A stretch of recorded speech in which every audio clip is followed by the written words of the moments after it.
Sobat Pustakawan, saya Gustini Rahmawati dari Pusat Pembinaan Pustakawan, Perpustakaan Nasional Republik Indonesia. Di video ini, kita akan belajar dan menyaksikan contoh proses pengembangan kemampuan literasi pemustaka. Salah satu tugas utama perpustakaan adalah memperkuat kemampuan literasi informasi masyarakat yang menjadi pemustakanya. Literasi informasi merupakan kemampuan untuk mencari, mengevaluasi, menggunakan, dan menciptakan informasi secara efektif. Dalam dunia digital, kecakapan literasi informasi menuntut individu untuk memiliki keterampilan dalam menggunakan teknologi informasi dan komunikasi, serta aplikasinya untuk mengakses dan menciptakan informasi. Ada dua literasi lain yang terkait erat, yaitu 1. Literasi komputer, yaitu keterampilan TIK. Dan kedua, literasi media, yaitu pemahaman tentang berbagai jenis media dan format penyampaian informasi. Ada beragam model dalam mengembangkan kemampuan literasi informasi. Salah satunya adalah model 4I, yang merupakan adaptasi dari Perpustakaan Nasional Singapura dengan nama SURE. Model ini mengarahkan individu berkecakapan literasi informasi dengan cara yang pertama, kenali, mampu mengenali kebutuhan informasinya dengan pasti. Yang kedua, cari, mampu menemukan informasi yang sesuai dengan kebutuhan. Yang ketiga, evaluasi, mampu mengevaluasi informasi yang telah didapatkannya. Dan yang terakhir, I keempat adalah pakai, mampu menggunakan informasi untuk pengambilan keputusan. Kemampuan ini merupakan siklus yang akan menjadikan individu menjadi pembelajar sepanjang hayat.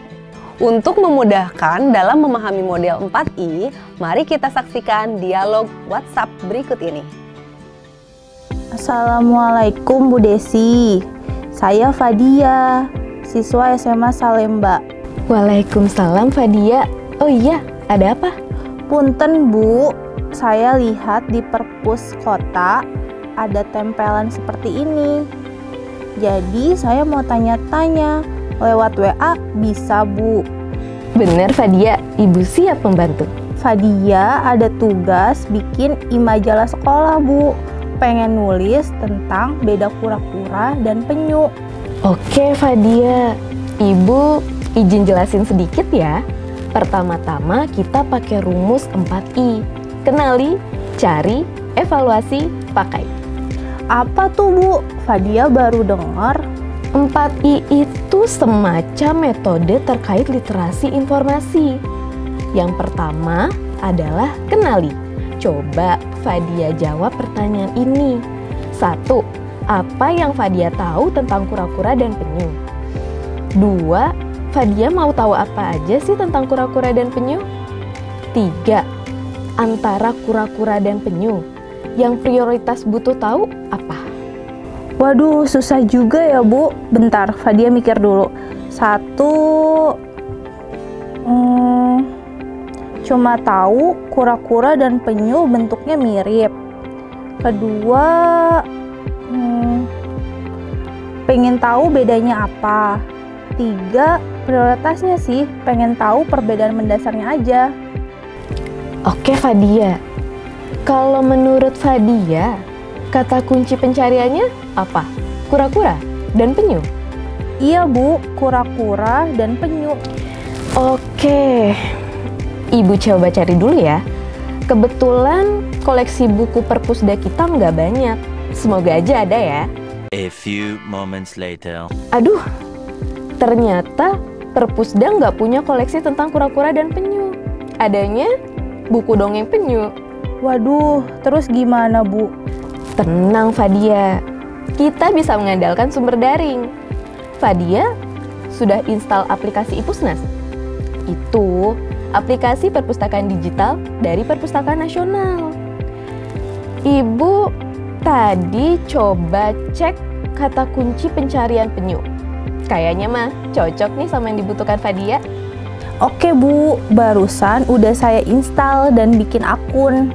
Fadia cari pakai kata kunci penyu, terus dapat buku ini. Dari judulnya sih sesuai.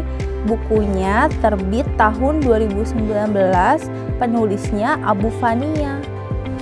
Mantap Fadia, sudah bisa mengenali kebutuhan informasi dan mencari informasi. Coba dipilih Getbook untuk meminjam. Terus, coba Fadia ringkas. Jadi apa bedanya kura-kura dan penyu? Ternyata bukunya lebih banyak ngebahas tentang jenis-jenis penyu, Bu. Tapi ada juga sih ini penjelasan soal kura-kuranya. Kalau kura-kura, hewan darat, punya kaki berjalan, tempurungnya lebih melengkung dan berat. Makanya kura-kura jalannya lambat. Nah, kalau penyu lebih banyak hidup di perairan, punya kaki pendayung dan tempurungnya lebih pipih untuk memudahkan berenang. Luar biasa Fadia. Ibu lanjut jelasin sekalian berbagi ilmu literasi informasi ya. Iya Bu, silakan. Fadia nyimak nih. 4I. Ketiga adalah evaluasi, yaitu memahami dan menilai bacaan. Kalau kata ibu mah, Fadia udah memahami bacaan. Fadia sudah melakukan penilaian dengan bilang kalau bukunya lebih banyak membahas jenis-jenis penyu. Tapi dengan deretan perbedaan yang bisa diidentifikasi, menurut ibu, buku ini cukup relevan dengan kebutuhan Fadia. Penilaian lain bisa Fadia lakukan pada unsur penulis dan waktu terbit. Fadia bilang, tadi bukunya terbit tahun 2019. Artinya, masih cukup terbaru itu. Terus, pengarangnya Abu Fania. Ada triknya untuk menilai pengarang. Coba Fadia jawab. 1. Apakah penulis pakai daftar pustaka? 2. Apakah penulis pernah menulis topik yang tidak berbeda jauh dengan topik yang sedang kita baca? 3. Apakah ada info, sarana berkomunikasi dengan penulis? Oke Bu, 1. Di belakang bukunya ada daftar pustaka. 2. Fadia cari di Ipusnas, Abu Fania nulis buku lain tentang gurita. 3. Di bukunya nggak ada biodata penulis, tapi ada kontak penerbitnya. Mantul Fadia. Sekarang saatnya 4I yang terakhir, yaitu pakai. Silahkan pakai dan manfaatkan informasi yang ada di buku itu. Tapi jangan lupa bikin daftar referensinya, formatnya, pengarang, titik, dalam kurung, tahun terbit, titik, judul buku, titik, penerbit. Oh, harus ada daftar referensinya ya Bu. Jadi ditulisnya Abu Fania titik dalam kurung 2019 titik kura-kura dan penyu titik 3 serangkai gitu Bu. Iya, tepat sekali Fadia. Siap, makasih Bu Desi. Sama-sama Fadia. Sobat Pustakawan, sekian video pembelajaran kita kali ini. Jika Sobat Pustakawan memiliki pertanyaan, silahkan hubungi kami pada kontak berikut. Terima kasih dan sampai jumpa.